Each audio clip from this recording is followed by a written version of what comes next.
Good morning विद्यार्थी मित्रों। कक्षा 11 विषय हिंदी आरोह भाग 1 सातवीं कविता है गज़ल।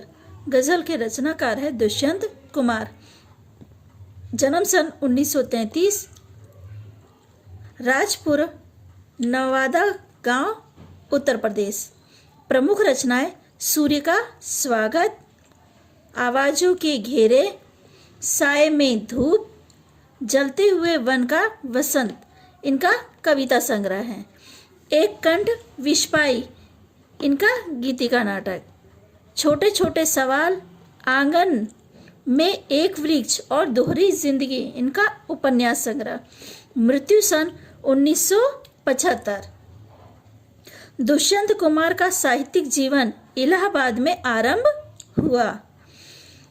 वहाँ ही साहित्यिक संगठन परिमल की गोष्ठियों में वे सक्रिय रूप से भाग लेते रहे और नए पत्रों जैसे महत्वपूर्ण पत्र और नए पत्ते जैसे महत्वपूर्ण पत्रों के साथ जुड़े रहे।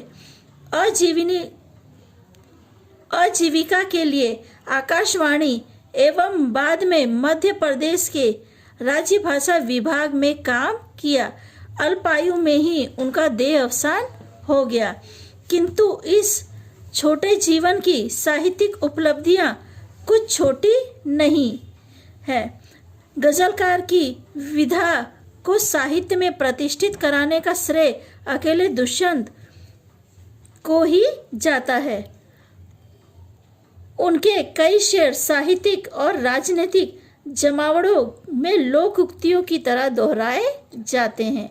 साहित्यिक गुणवत्ता से समझौता न करते हुए भी दुष्यंत ने लोकप्रियता के नई प्रतिमा कायम की है।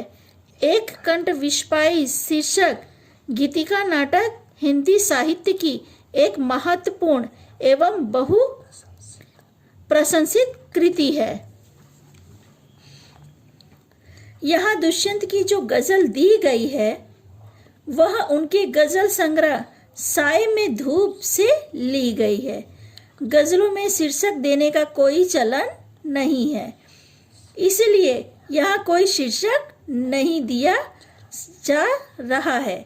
गजल एक ऐसी विधा है जिसमें सभी शेर अपने आप में मुकम्मलित और स्वतंत्र होते हैं।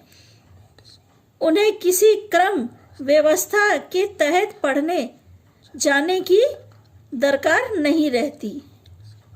इसके बावजूद दो चीजें ऐसी हैं जो इन शेयरों को आपस में गूंथकर एक रचना की शक्ल देती है।